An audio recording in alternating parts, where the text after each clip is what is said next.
المستقيم إياك نعبد وإياك نستعين اهدنا الصراط المستقيم صراط الذين أنعمت غير المغضوب عليهم ولا الضالين. بسم الله قل هو الله أحد الله الصمد لم يلد ولم يولد ولم يكن له كفوا أحد. بسم الله الرحمن الرحيم قل هو الله أحد الله الصمد لم يلد ولم يولد قل هو الله أحد.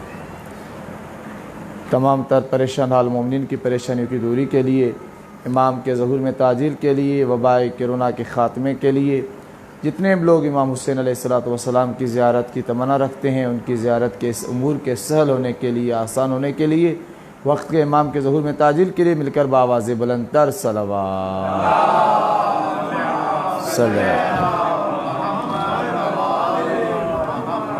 اعوذ باللہ من الشیطان اللعین الرجیم بسم اللہ الرحمن الرحیم الحمد للہ رب العالمین والعاقبۃ للمتقین الصلاۃ والسلام علی اشرف الانبیاء والمرسلین سیدنا و مولانا ابی القاسم محمد صلی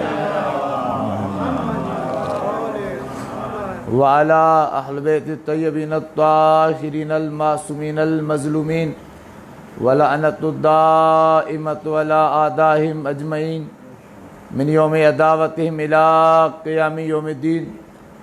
السلام علی الحسین وعلی علی ابن الحسین وعلی اولاد الحسین وعلی اصحاب الحسین. اما بعد فقد قال الرحمن فی القرآن بسم اللہ الرحمن الرحیم کل شیء احصیناہ فی امام مبین. درود پڑھیں محمد والے محمد کی ذات پر.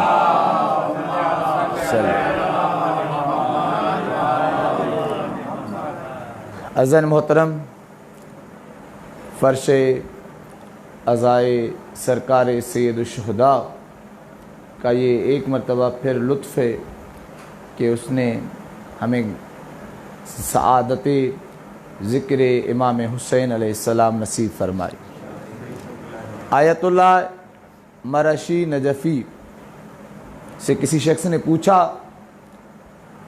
کہ مجالس مختلف مقامات پہ ہوتی ہیں، توجہ فرمائیے گا، کبھی یہ مجالس امام بارگاہ، مسجد، عزا خانے میں ہوتی ہے، تو کبھی یہ مجلس گھر میں ہوتی ہے.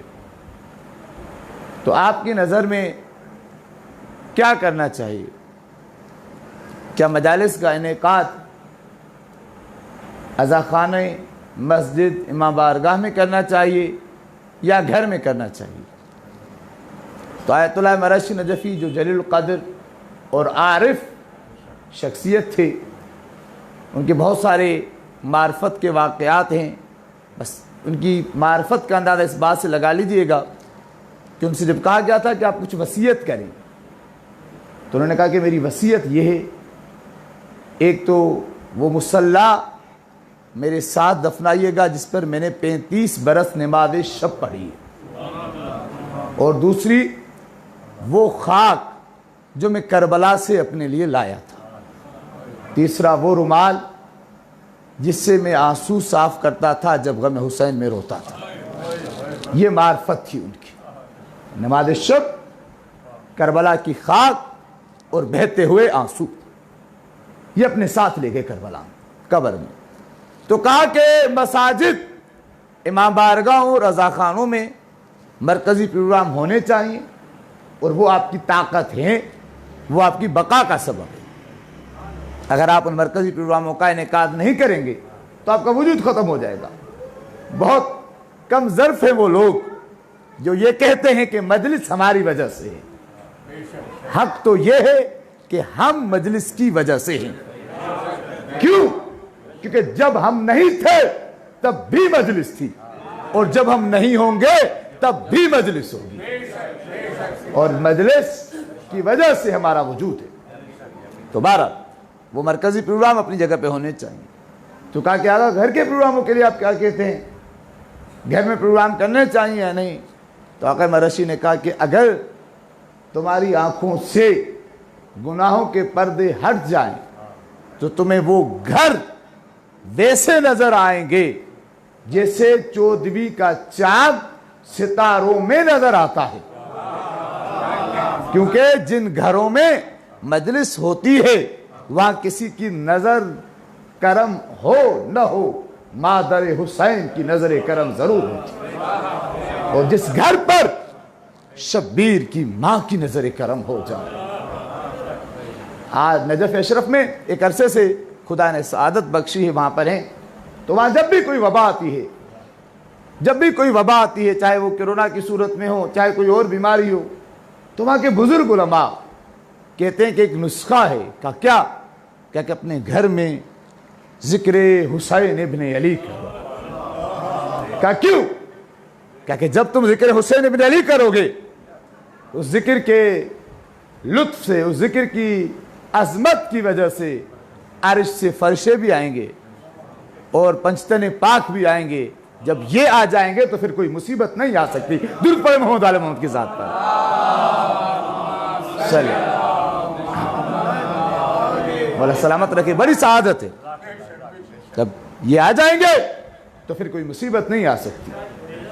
پھر کوئی بھی وہ مشہور و معروف واقعہ کہ سامرا کے اندر، آج بھی آپ سامرا میں جائیں تو علی کے چاہنے والوں کی تعداد بہت کم ہے مقامی آبادی میں. آج تک چند گھر تھے، انہوں نے رجوع کیا اس وقت کے مرضے سے کہ طاعون کی بیماری آ گئی ہے. طاعون کی وبا اس کرونا کی وبا سے زیادہ سخت تھی. جس میں جس شخص کو طاعون ہو جاتا تھا اس میں مرنے والوں کی تعداد 80% یقینی تھی. کیا کریں؟ کہ تم لاوارث تھوڑی ہو، تمہارا امام تمہیں کچھ دے کے گیا ہے. کیا کریں؟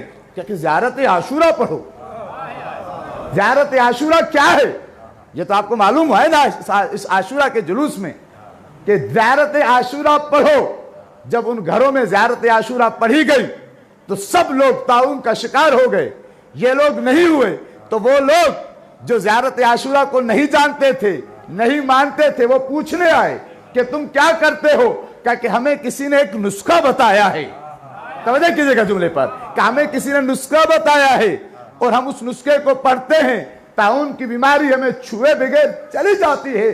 عزیزان محترم، وہ لوگ جو عربی بھی جانتے تھے، جو اس مکتبہ فکر سے تعلق رکھتے تھے، وہ ان کے اس یقین کی کیفیت کو دیکھ کے کہتے ہیں یہ نسخہ ہمیں بھی دے دو، یہ نسخہ ہمیں بھی دے دو تاکہ ہم بھی طاعون سے محفوظ رہیں. عزیزان محترم، علامہ باقر العلوم نے ایک جملہ لکھا اس زیارت عاشورہ کی عظمت میں. علامہ باقر العلوم کہتے ہیں اس زیارت عاشورہ کے معجزے کے بعد سامرا کے کئی خاندان خلافت کو چھوڑ کر امامت کی طرف چلے آئے.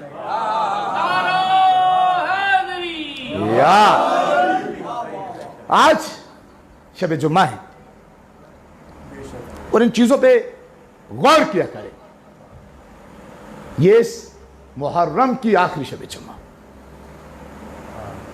اگلا ماہ سفر کا آغاز، کہ یہ اربعین سید الشہداء کی طرف بڑھتا ہوا ایک قدم. شب جمعہ کے حوالے سے ایک جملہ آپ کی خدمت عرض کر دوں. میرا دل ہے کہ آج امامت پہ چند جملے آپ کے سامنے پیش کروں. بہرحال کہیں حاضر ہونا ہے، اس کی تمام چیزوں کو ملحوظ خاطر رکھتے ہوئے. شب جمعہ کہاں پر بھی ہوں، آپ کہیں پر بھی آپ کا قیام ہو، گھر پر ہوں باہر ہوں، زیارت سرکار سید الشہداء کو ضرور پڑھا کر، ضرور پڑھا کر. امام حسین ابن علی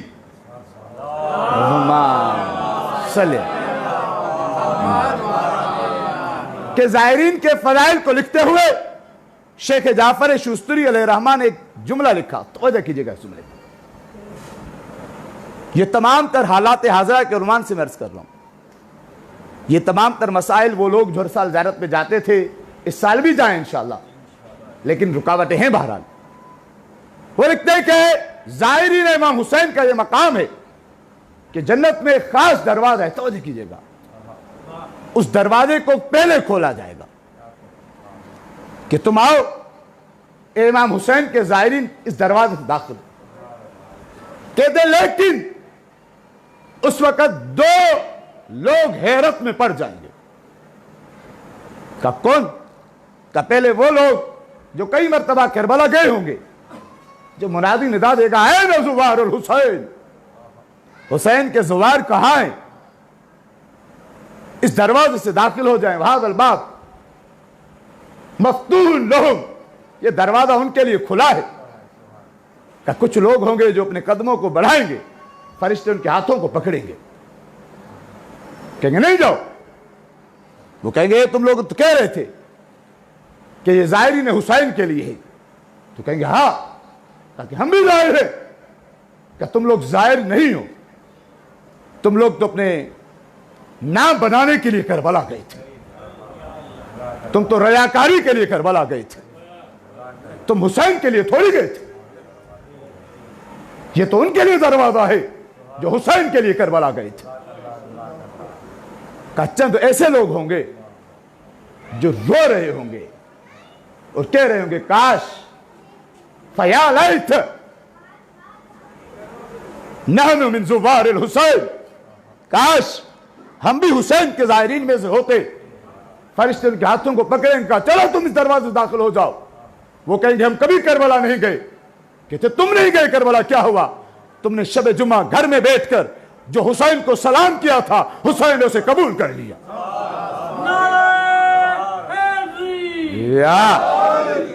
تو عزیزان محترم، شب جمعہ آپ جہاں کہیں بھی ہوں، آپ کا دل کربلا میں ہونا چاہیے، آپ کی فکر کربلا میں ہونی چاہیے۔ یہ زیارت عاشورہ ہو، زیارت وارثہ ہو، زیارت ناہیہ ہو، اپنے مولا اور آقا کو ضرور پکارا کریں، تاکہ مولا کو یہ محسوس کرائیں کہ مولا میرا دل چاہتا ہے میں ہر شب جمعہ آپ کے پاس آؤں۔ یہ تو فاصلے ہیں جنہوں نے مجھے آپ سے دور کر دیا ہے۔ لیکن ایک جملہ کہوں آپ کی خدمت اقدس میں، جسے آپ کہہ رہے ہیں کاش میں آپ کے پاس آؤں، یہ امام ہے نا، امام کا کیا مقام ہے، کیا جملے ہیں ان کے لیے؟ زیارت نہیہ ہو یا دعائے ندبہ، کیا جملہ ہے دعائے ندبہ میں؟ امام زمانہ کو آپ کیسے پکارتے ہیں؟ این السبب المتصل بین الارض والسماء، کہاں ہے وہ جو رابطہ ہے، جو سبب ہے زمین اور آسمان کے درمیان؟ جب تم نے اس کے ساتھ اپنا تعلق جوڑ دیا، جو زمین اور آسمان کے درمیان تعلق ہے، تو تمہارے تمام تر فاصلے ختم ہو جائیں گے۔ درود پڑھیں محمد علی محمد کی ذات پر۔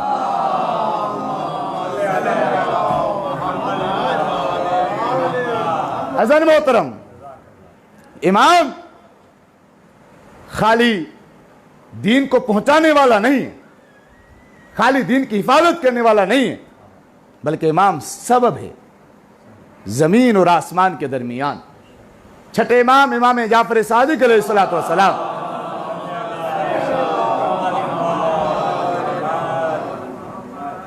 جو برادران پیچھے بیٹھے ہیں، جوان حضرات، ان سے گزارش ہے آگے آ جائیں تاکہ بعد میں آنے والے برادران کے رحمت و درود پڑھتے ہوئے آگے تشریف لے آئیں۔ آگے عظمت سرکار سید الشہداء پہ بلند تر صلوات۔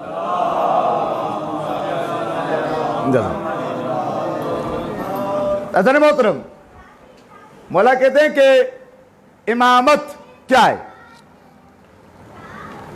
یہ کسی شاعر کی شاعری نہیں، کسی خطیب کی خطابت نہیں، امام کے الفاظ ہیں۔ ایک شخص آیا کہا مولا امامت کیا ہے؟ امام نے مسکرا کے فرمایا کہ امامت دنیا کی بقا کا سبب ہے۔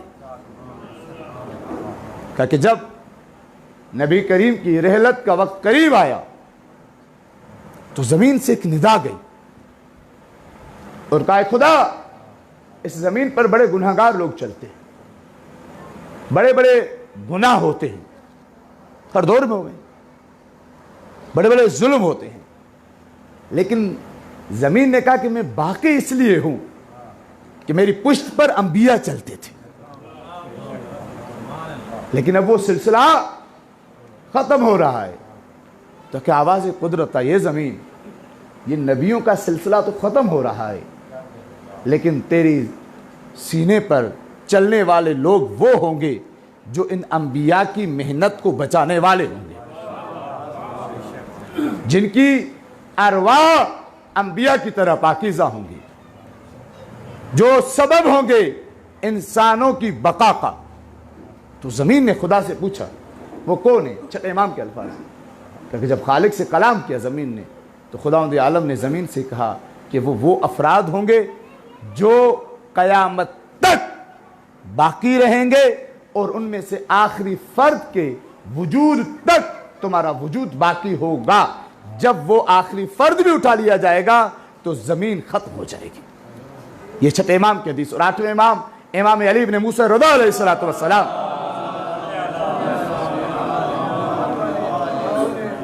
عیون اخبار رضا، عظیم کتاب، جلیل عظیم الجلیل کتاب سے مولا سے کسی نے پوچھا مولا امام کیا ہے؟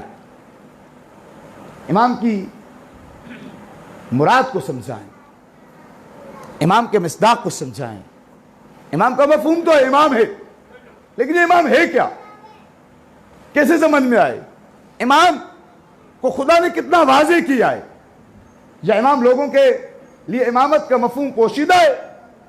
امام نے فرمایا امام مثل شمس الطاول، امام کی مثال ابھرتے ہوئے سورج کی طرح ہے۔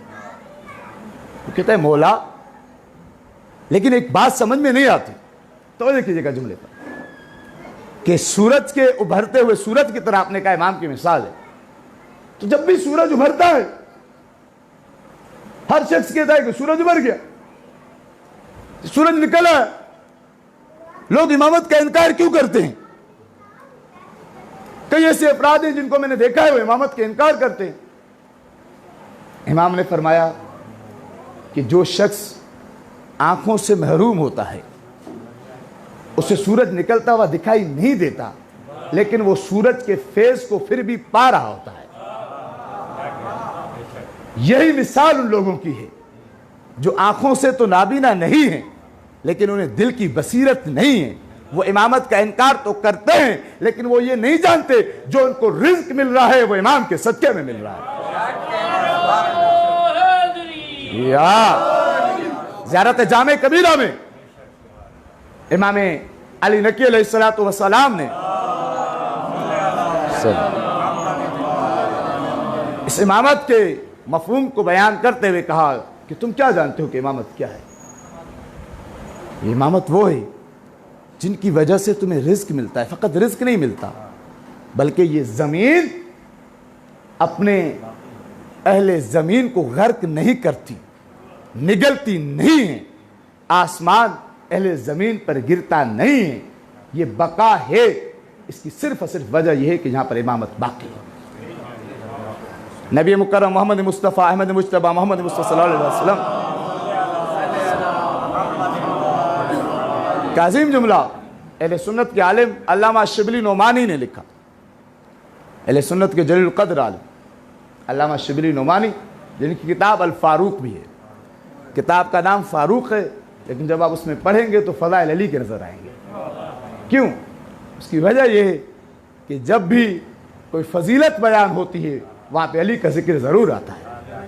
ایک عربی گرامر کے ماہر گزرے زمخشری، بہت بڑے عالم عربی گرامر کے، ان کے شاگرد نے پوچھا کہ آپ کا تعلق امامت کے مذہب سے نہیں ہے، خلافت سے، لیکن جب دیکھو توجہ کیجیے گا آپ امامت کا ذکر کرتے ہیں، علی بن ابی طالب کا ذکر کرتے ہیں، کیوں؟ کہتا ہے میں کیا کروں، میں عربی گرامر کا عالم ہوں، عربی گرامر میں سب سے بہترین کلمہ وہ ہوتا ہے جو کسی کا محتاج نہ ہو بلکہ سب اس کے محتاج ہوں۔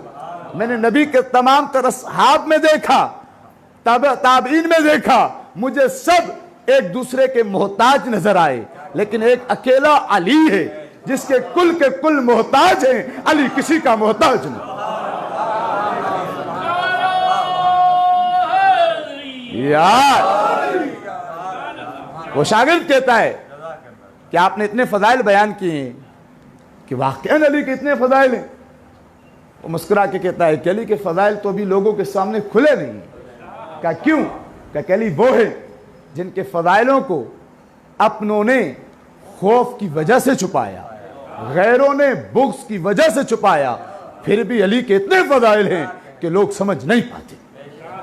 برادر محترم، علامہ شبلی نعمانی جنہوں نے کتاب الفاروق لکھی، انہوں نے امامت پر بحث کرتے کرتے ایک جملہ لکھا کہ نبی مکرم تشریف فرما تھے، ایک شخص نے کہا یا رسول اللہ آپ کی آل کی مثال کیسی ہے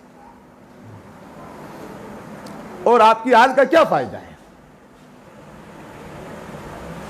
آپ کی آل ہے، آپ کی آل ہے، اس کا امت کو کیا فائدہ؟ تو نبی مکرم نے فرمایا میری آل کی مثال آسمان پہ لگے ہوئے ستاروں کی طرح ہے، جیسے ستارے اہل آسمان کے لیے امان ہیں ویسے میری آل اہل زمین کے لیے امان ہے۔ جب تک میری آل میں سے فرد باقی ہوگا تو زمین باقی رہے گی، ورنہ زمین غرق ہو جائے گی۔ آٹھویں امام علی رضا علیہ السلام اس امامت کے مفہوم کو کتنا خوبصورت انداز میں بیان کیا۔ جب مولا کو مدینہ سے نیشاپور کی طرف لے جایا جا رہا تھا، وہاں پہ امام کا معجزہ بھی موجود ہے، خدا ہم سب کو بار بار جانے کی توفیق عطا فرمائے۔ تو امام کے پیچھے لوگ کاغذ قلم لے کے چل رہے تھے کہ کچھ بیان کریں۔ امام نے جو بیان کیا تو حدیث جو بیان کی، اس حدیث سے پہلے جو سلسلہ ہے اسے کہا جاتا ہے سلسلۃ الذہب۔ امام نے کہا میں جو بیان کر رہا ہوں اپنی جیب سے بیان نہیں کر رہا، اپنی طرف سے بیان نہیں کر رہا، بلکہ میں نے سنا، توجہ کیجئے گا، اپنے بابا موسیٰ کاظم سے، انہوں نے سنا اپنے بابا امام جعفر صادق سے، انہوں نے اپنے بابا محمد باقر سے، انہوں نے امام سجاد سے، انہوں نے سید الشہداء سے، انہوں نے امام حسن سے، انہوں نے سنا امیر المومنین سے، انہوں نے سنا رسول خدا سے، انہوں نے جبرائیل سے سنا، جبرائیل پر خدا نے وحی کی۔ اب اس حدیث سے پہلے اس سلسلۃ الذہب کے بارے میں احمد ابن حنبل جو کہ اہل سنت کے امام ہے، وہ کہتے ہیں یہ سلسلہ اتنا تو حسین ہے، اتنا تو خوبصورت ہے، توجہ کیجئے گا، اتنا تو پاورفل ہے، اگر اس سلسلے کو پانی پر دم کیا جائے، کسی مجنون کو پلایا جائے، اس کی عقل واپس آ جائے تو حیرت نہ کرنا۔ میں کہتا ہوں احمد ابن حنبل آپ نے لکھا، اللہ تعالیٰ آپ کو جزائے خیر دے، جن کے ناموں سے عقل واپس آ جائے، جو ان کی عقل پہ شک کرے اسے کیا کہا جائے۔ جب یہ امام نے سلسلۃ الذہب بیان کیا، یعنی امام نے کیا کہا کہ ہم میں سے نہ کوئی جھوٹا ہے، نہ ہم میں سے کوئی ایسا ہے جس کے کردار پر تم انگلی اٹھا سکے۔ یہ ہمارے لیے باعث فخر ہے کہ جو ہمارے پیشوا ہے، جب کوئی بھی تاریخ دان کسی بھی مذہب سے ہو، ان پہ قلم اٹھائے گا، یہ ضرور لکھ دے گا ان کے لباس پر پیوند لگے تھے، لیکن کبھی بھی کردار پر دھبا نہیں۔ کسی بھی کردار کی ہمیں صفائی دینی نہیں پڑے گی۔ تو یہ جو غلطی تھی اجتہادی تھی، یہ جو غلطی تھی ایسی تھی نہیں، ہم سر اٹھا کے کہیں گے نہیں، ان میں کوئی غلطی تھی نہیں، جو بھی ان کے سامنے تھا وہ غلط تھا۔ عزیزان محترم، تو اس سلسلے کو بیان کرنے کے بعد جو پاکیزہ سلسلہ تھا، جو صادقین کا سلسلہ تھا، امام نے کہا کہ اللہ تعالیٰ نے فرمایا ہے کہ میرا قلعہ ہے لا الہ الا اللہ، فمن دخل، جو بھی اس میں داخل ہو گیا، امن من عذابی، اس نے میری عذاب سے اپنے آپ کو بچا لیا۔ لوگ بڑا مطمئن ہو گئے، لیکن جتنے بھی صاحب ذوق تھے، صاحب علم تھے، وہ امام کے پیچھے پیچھے دوڑے۔ ہونا تو یہ چاہیے تھا، ان کو حدیث سننی تھی، حدیث بیان ہو گئی، توجہ کیجئے گا، وہ رک جاتے، لیکن نہیں، لوگ پیچھے جا رہے تھے تاکہ امام کچھ بیان کریں۔ ان کے ہاتھوں میں کیا تھا؟ کاغذ بھی تھا، قلم بھی تھا۔ اللہ اکبر، کیا معجزہ ہے میرے امام کا، جنہوں نے کل تک نبی کو ایک کاغذ قلم نہ دیا تھا، آج ان کی اولادیں نبی کے فرزند کے پیچھے کاغذ قلم دوڑ کر کہہ رہی ہیں ایک حدیث بیان کر۔ یہ معجزہ ہے امامت کا۔ امام آگے تشریف لے گئے، پھر ایک دفعہ ہٹا اور کہا کہ لیکن بشرطہا و شروطہا، اب لوگ پریشان ہو گئے. عذاب سے بچنا خالی لا الہ الا اللہ کی وجہ سے نہیں ہے بلکہ کچھ شرائط بھی ہیں. امام نے وہاں پر امامت کو بیان کیا اور فرمایا انا من شروط، میں ان شرائط میں سے ایک شرط میں ہوں، یعنی امامت. عزیز محترم، امامت کا کتنا بڑا مقام ہے. وہ نبی کی حدیث جسے بارہا آپ نے سنا ہوگا، وہ میری مورد بحث نہیں، میں صرف پڑھ کے آگے بڑھ جاؤں گا کہ جو شخص بھی مر جائے اپنے امام کی معرفت کے بغیر وہ جہالت کی موت مرتا ہے، وہ جاہلیت کی موت مرتا ہے. کوئی بھی. اب معرفت سے کیا مراد ہے؟ معرفت سے مراد یہ نہیں کہ آپ کہیں کہ نہیں مجھے تو معلوم ہے میرا امام یہ ہے. اسے علم کہا جاتا ہے. علم الگ ہے، معرفت الگ ہے. جناب زہرا جب دربار میں گئی تھی تو بی بی نے کہا تھا تمہیں علم ہے کہ میں نبی کی بیٹی ہوں، تمہیں میری معرفت نہیں ہے. معرفت ہوتی تو مجھے دربار نہ بلاتی. تو امام کا علم نہیں رکھنا کہ ہمیں پتا ہو کہ امام کس کے بیٹے ہیں، ان کی والدہ کا کیا نام ہے، نہیں. امام کی معرفت رکھنی ہے. درود پڑھیں محمد آل محمد کے ساتھ.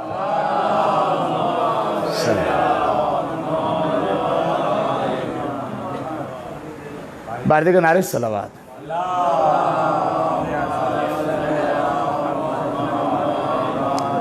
بہرحال توجہ فرمائے گا، امامت کی اگر معرفت ہو جائے تو کیا کمال ہو جاتا ہے.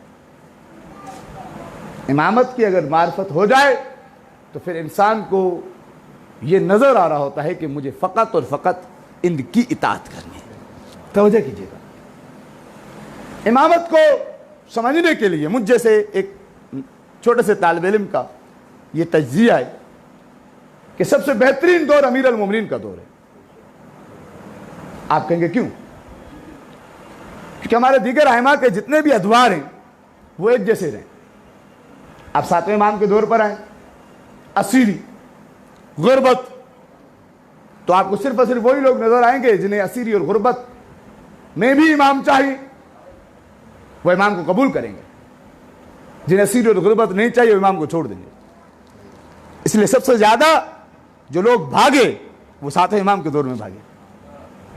یہ جتنے فرقے بن گئے، شش امامی، فلاں فلاں، سب وہیں سے بھاگے کیوں؟ سخت دور تھا. چوتھے امام کا دور دیکھے، مظلومیت کا دور. چھٹے امام کا دور، علم کا دور. لیکن امیر المومنین کا دور بہت مختلف ہے. مولا کی زندگی میں دور امامت میں تمام ادوار آئے. پہلا دور نبی کی زندگی میں، جو لوگ علی کے قریب ہیں انہیں سب کچھ ملتا ہے، کیونکہ علی کے پاس جو بھی مال غنیمت آتا تھا وہ دے دیتے تھے. بڑے بڑے لوگ ہوتے تھے جو علی کے ساتھ ہوتے تھے. لیکن امیر المومنین کی مظلومیت کا آغاز ہوا. توجہ کیجیے گا، میں امامت کو بیان کر رہا ہوں. امیر المومنین نبی کی آنکھ بند ہوئی، مظلومیت کا آغاز ہوا. کب تک چلا؟ تینوں خلافت، مظلوم علی. پہلا دور علی کی عظمت، ایک ایک چیز مولا کے ہاتھ میں. عظمت تو مولا کی مظلومیت کے دور میں بھی تھی، لیکن ظاہری طور پر چیزیں نہیں تھی. لیکن اس کے باوجود بھی لوگ یہ دیکھ کر حیران ہو جاتے تھے.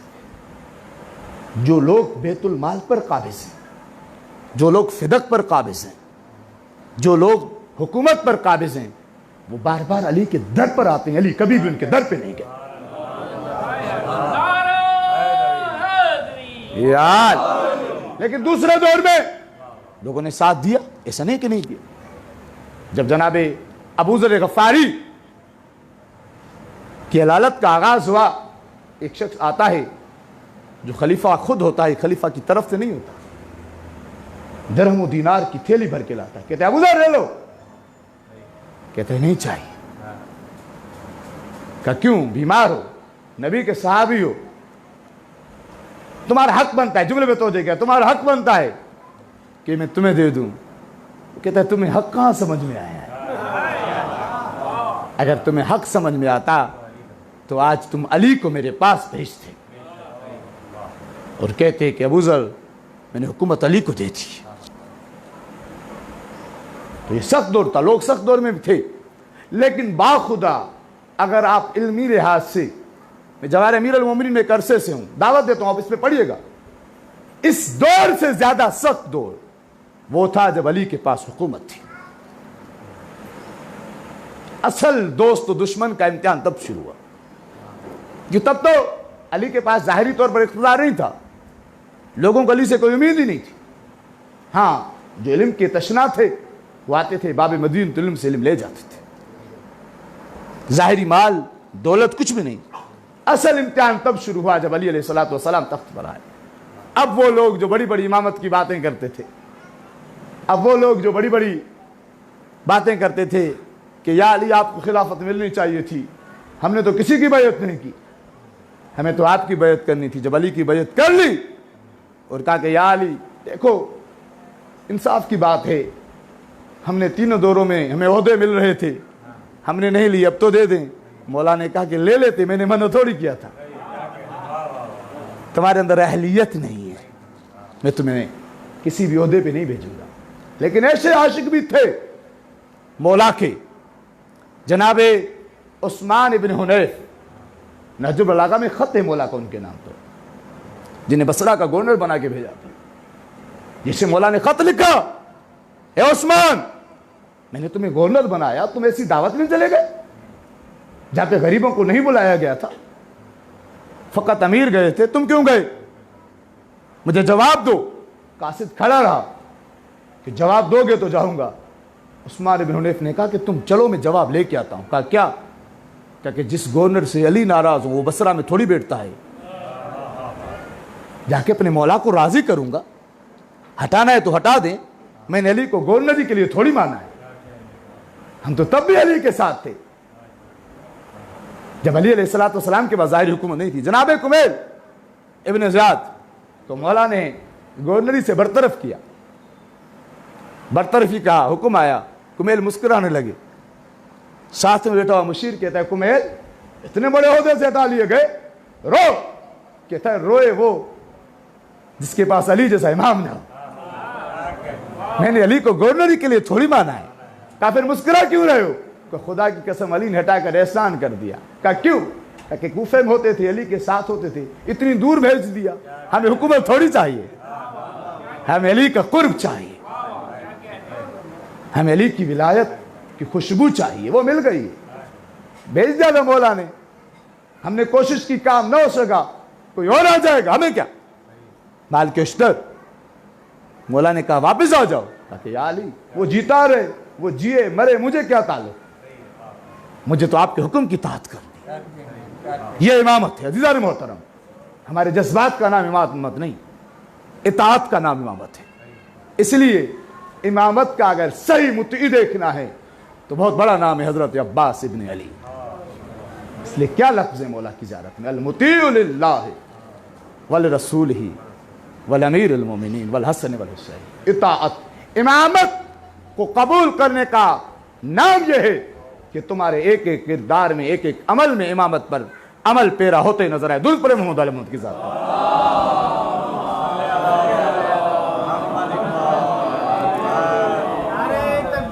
اللہ نعرہ رسالت، نعرہ حیدری، بر محمد و آل محمد صلوات۔ اللہ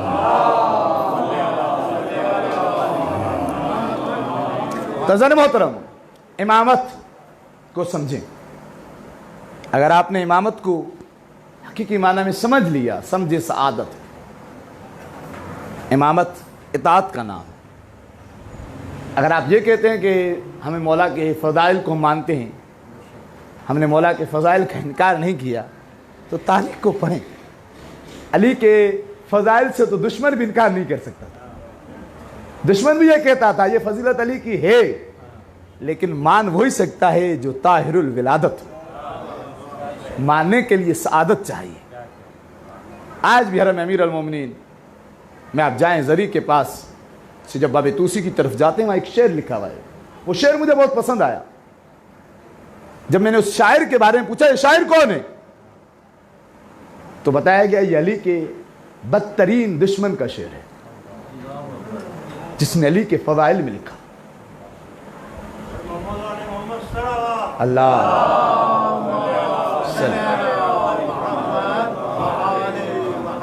جس شخص نے قرآنوں کو نیزوں پہ بلند کیا تھا، جو امیر شام کا مشیر خاص تھا، جس کے باپ نے رسول کو طعنہ دیا تھا عاص بن واحد نے کہ محمد تو ابتر ہے، اس شخص سے آ کے کسی نے کہا کہ علی تو بڑا کنجوس ہے، آپ بہت سخی ہیں، دے دیتے ہیں، علی تو جو جو چیز دیتے ہیں اس کے بارے میں پوچھتے ہیں۔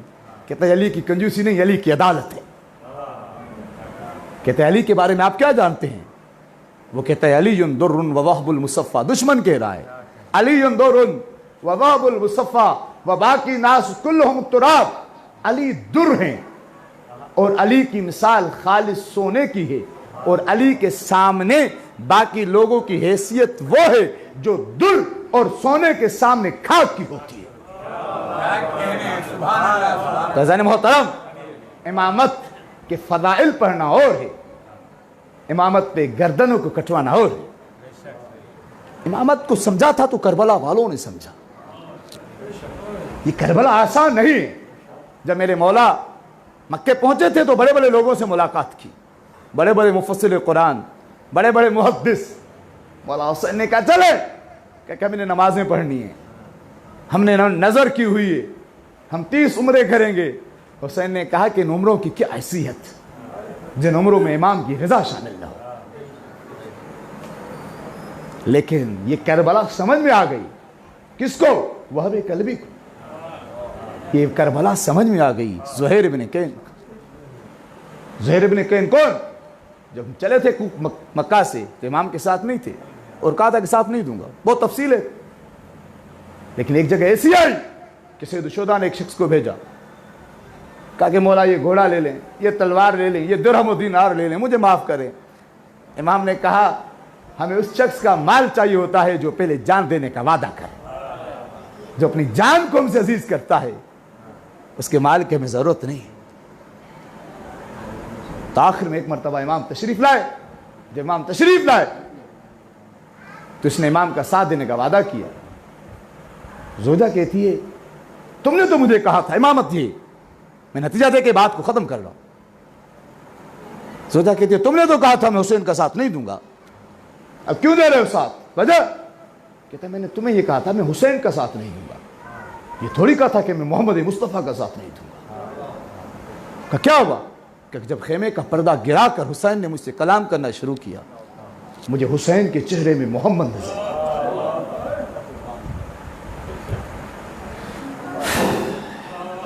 عزادارو، زہیر ابن کین نے زوجہ سے کہا تو کوفہ چلی جا۔ اس نے کہا کہ زہیر کی تو چاہتا ہے کہ تو اکیلا قربان ہو جائے، میں بچ جاؤں؟ زہیر کہتا ہے کہ مجھے مولا نے بتایا ہے کہ حسین کربلا میں مارے جائیں گے لیکن زینب کوفہ ضرور آئے گی۔ اللہ آپ کے غریے کو قبول فرمائے۔ زہیر کی بیوی کو جب پتہ چلا نا زہیر مارا گیا، زہیر امامت کا عاشق تھا۔ شب عاشور زہیر کا جو خطبہ ہے اس میں زہیر نے کہا مولا آپ چراغ بجھا کے کہتے ہو چلے جا، مولا یہ تو ایک زندگی ہے، مولا اگر کئی مرتبہ مارا جائے، ہمارے سروں کو کاٹا جائے، جسموں کو جلایا جائے، خاک میں اڑایا جائے، پھر پوچھا جائے کس پہ قربان ہوگے، دوبارہ خلق کیا جائے، بولیں گے حسین پر۔ جب زہیر کی بیوی کو پتا چلا کہ زہیر مارے گئے، کربلا کا واقعہ ہو گیا، ان کا ایک غلام تھا جس کا نام تھا ابن عروہ۔ ابن عروہ کو اس نے کفن دیا، جو رونے کے لیے آئے ہیں، اللہ تعالیٰ آپ کے خیریت کو قبول فرمائے۔